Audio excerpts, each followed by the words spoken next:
Hey guys, this is Lee here. Have you ever wondered how old your sunfish was? Well, there's a plaque on the really old sunfish on the top, and it has a serial number. I'm going to leave up the chart right up here. You just take that serial number on that plaque and compare it to year, and then you'll get your year that the sunfish was made. Now, in late 1972, the government made hull identification numbers mandatory on all boats. And those hull identification numbers, or the HIN number, is on the transom on the upper right corner. So if your boat is 1972 or 1973 or later, just check out the transom number in the back, and the last two digits is the year made without the 19. And if it's a really low number, like less than 25, then you could add a 20 to it, so it's like 2001, 2025.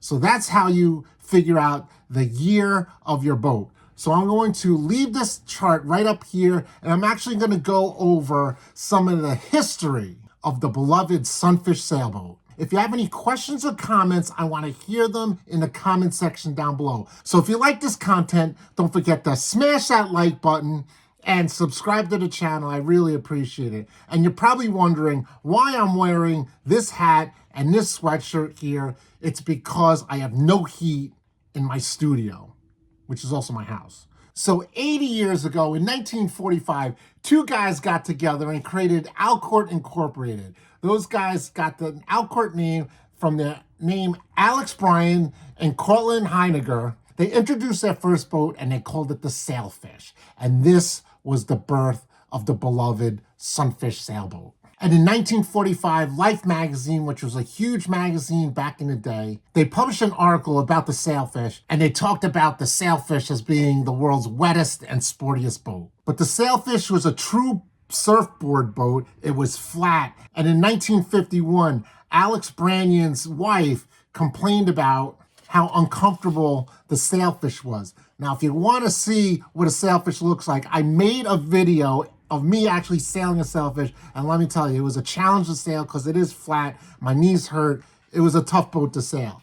But that spurned the wider boat and now a cockpit inside the hull, which now turned into the Sunfish we all know. The first Sunfishes were made out of wood, and you could either make them at home or you could buy them pre-made. And that started in 1952. And in 1955, if you have one of the earliest Sunfish, your serial number on that deck plate is going to start about 500 to 800. Now fast forward to 1957, and now they changed those cotton original sails to nylon. And in 1960, fiberglass was introduced for the first time in the Sunfish Sailboat. Because fiberglass is a relatively new material in boat building, they kind of overbuilt the boats back then, and they were weighing in close to 140 pounds. However, those early boats are tanks, so if you ever find a boat from the 1960s, there's a good chance that it's still going to probably be okay. By the mid-1960s, Dacron sails are now standard on the Sunfish Sailboat, and now they are up to 20 to 29,000 hulls. And if you have one of those really old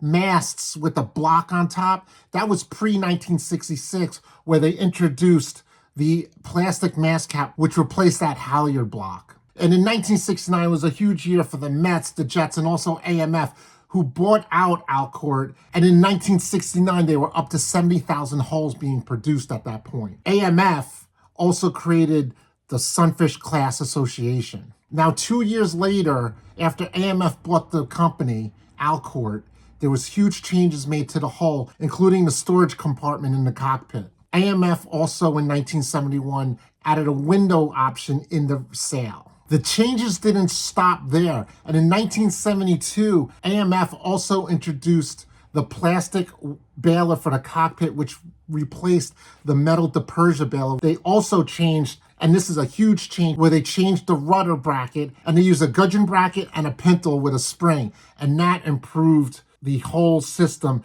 and we use that same system today. Once the 80s decades hit, the Barrington board from Barrington Yacht Club was designed and introduced as the standard dagger board for the Sunfish. And a couple of years after that, in 1984, the Sunfish Sailboat was granted international status by the International Yacht Racing Union. And next year, in 1985, the Sunfish went again through another owner and builder. AMF was not the builder anymore. So AMF, who created the Sunfish class initially, now in 1985, the International Sunfish Class Association, or ISCA, was formed to run class sanctioned events. Now, because the AMF Outcourt division, who made the Sunfish, was now taken over. Now, the AMF Outcourt division was sold under that hostile takeover. It was bought by Loveless and DeGarmo, doing business as Outcourt Sailboats, and they made some huge changes in the boat in the next couple of years. One was they enlarged the cockpit.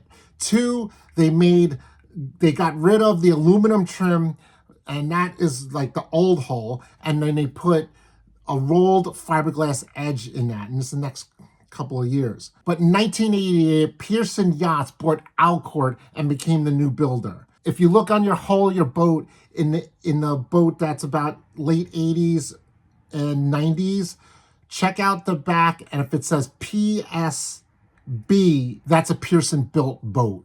They increased the window size in the sail so it's a better visibility, and they put the sail making in Sri Lanka, and that's the first time things started to move overseas. Now, what Pearson has done in the next couple of years, they put hiking straps in the boats, and North Sails became the sail maker for the sailboat. And in the early 90s, Pearson Yachts reorganized themselves, and now the Sunfish was made under a different name, and they called it Sunfish Laser.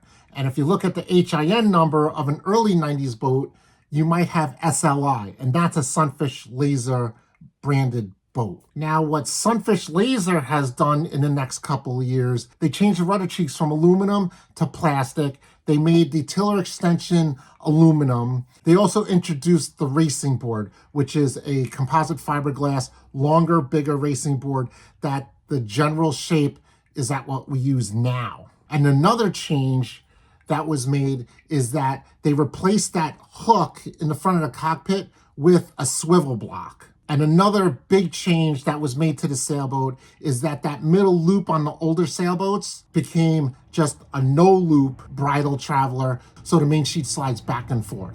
So in 1997, Vanguard Sailboats buys out Sunfish Laser and now becomes the new builder of the Sunfish Sailboat. Now, when Vanguard started building the Sunfish, now the HIN number now contains not an SLI, but an OQT. I don't know why OQT. I have no idea why. Wouldn't they be VAN? I have no idea. But whatever. OQT, Vanguard. So for the next 10 years, from 1997 to the year 2007, Vanguard has been the builder of some of the best, lightest sailboats coming to fruition at that time. So their 10-year run as a builder came to an end when Vanguard got bought out by the parent company of Performance Sailcraft Europe and Laser Sailboats. So after they got bought out, Vanguard's name changed to Laser Performance. So from 2008 to the present, Laser Performance has been the builder. So if you saw my video a couple months ago, Zim Sailing has brought back the Sunfish hull design and shape back to the United States and has rebranded the Sunfish to what's now called the ISCA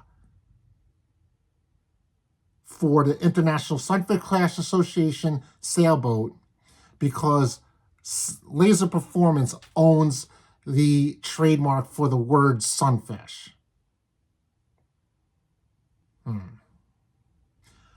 But more on that as we go forward. It's a little complicated. Check out my video about the new builder Zim. If you like this content, don't forget to smash that like button and subscribe to the channel. If you have any questions or comments, I want to hear them in the comment section down below. I really appreciate it. And if you like this video, check out this video right here.